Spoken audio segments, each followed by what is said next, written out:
할렐루야, 오늘도 좋은 날입니다. 욥기 3장 말씀 묵상입니다.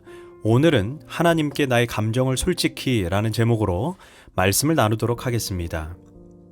욥이 엄청난 시련과 재앙을 당했다는 소식을 듣고 멀리서 욥의 세 친구들이 찾아왔습니다.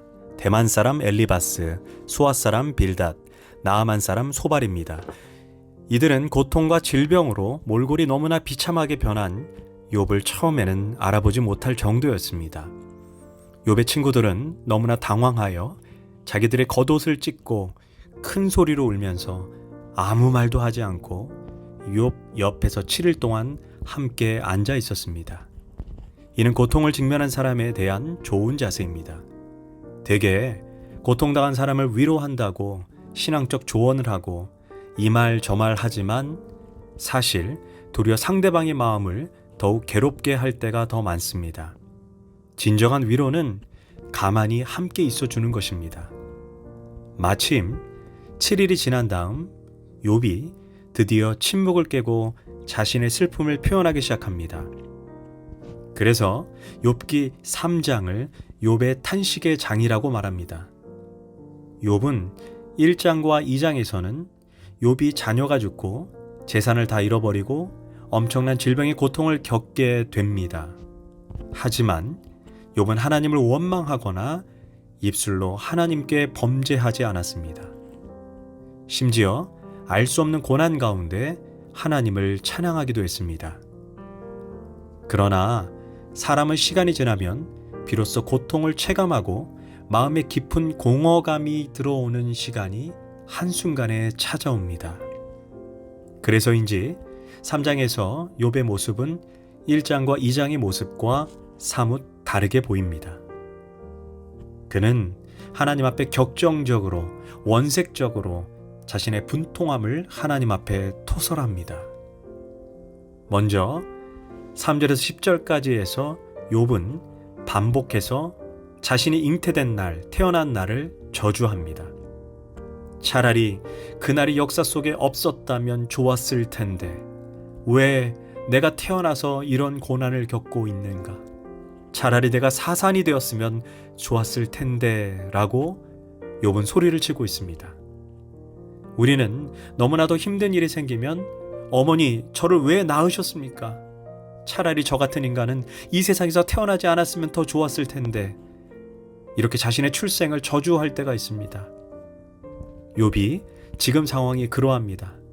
생때 같은 10명의 자녀를 한순간에 다 잃어버리고 그 많던 가축들을 다 잃어버리고 알거지가 되었습니다.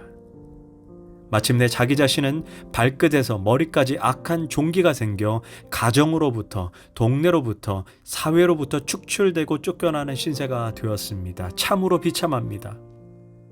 욥이 하나님께 범죄하고 악한 일을 밥 먹듯이 저질렀다면 차라리 자기가 저지른 죄에 대해서 천벌을 받는구나 생각했을 것입니다.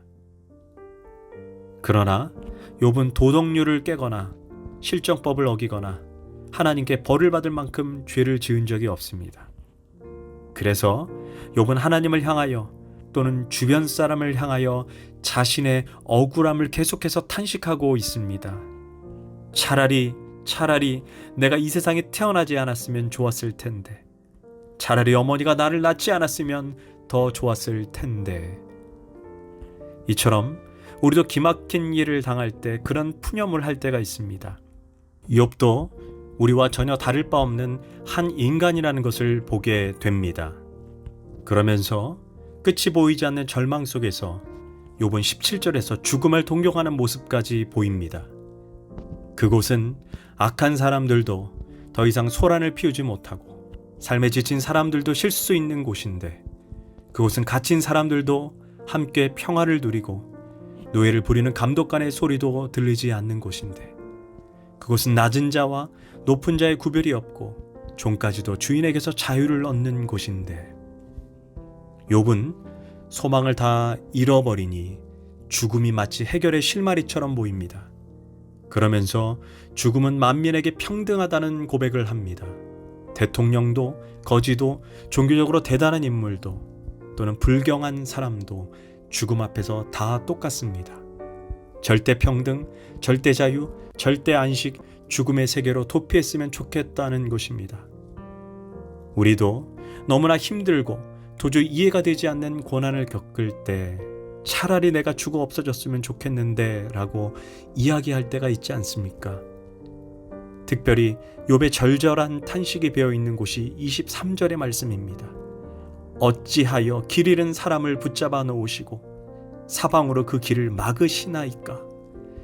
그냥 길을 잃어버렸다면 길을 잃어버리게 놔두셔야지 왜 붙잡아 두시냐는 것입니다. 또한 사방팔방 길이라는 길은 다 막으셨다면 깨끗이 죽게 내버려 두시지 왜 목숨은 살려두시는지 하나님이 하시는 일이 도대체 이해가 안 된다는 것입니다. 그런데 알다시피 하나님은 욥의 이러한 탄식에 화를 내시거나 징계하지 않으신다는 것입니다. 욥은 이러한 감정 표출이 결국 회복으로 나아가는 과정이 된다는 것입니다. 그래서 우리는 하나님 앞에 울고 싶을 때 울어야 합니다. 때를 쓰고 싶을 때는 때를 써야 합니다. 자신의 감정을 절제해서 꽁꽁 숨겨두는 것은 치유와 회복을 위해 바람직하지 않습니다. 주님도 나사로의 죽음 앞에 눈물을 흘리셨습니다. 베드로의 배신 앞에 고통스러운 표정으로 베드로를 쳐다보았습니다.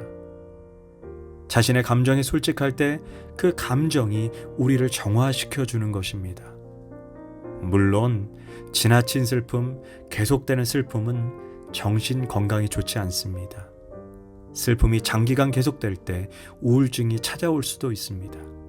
하지만 우리의 감정을 하나님 앞에 적나라하게, 솔직하게, 담백하게 표현할 때 우리의 상처받은 자아의 카타르시스가 일어납니다. 그래서 우리는 신앙생활할 때 하나님 앞에 솔직해야 합니다.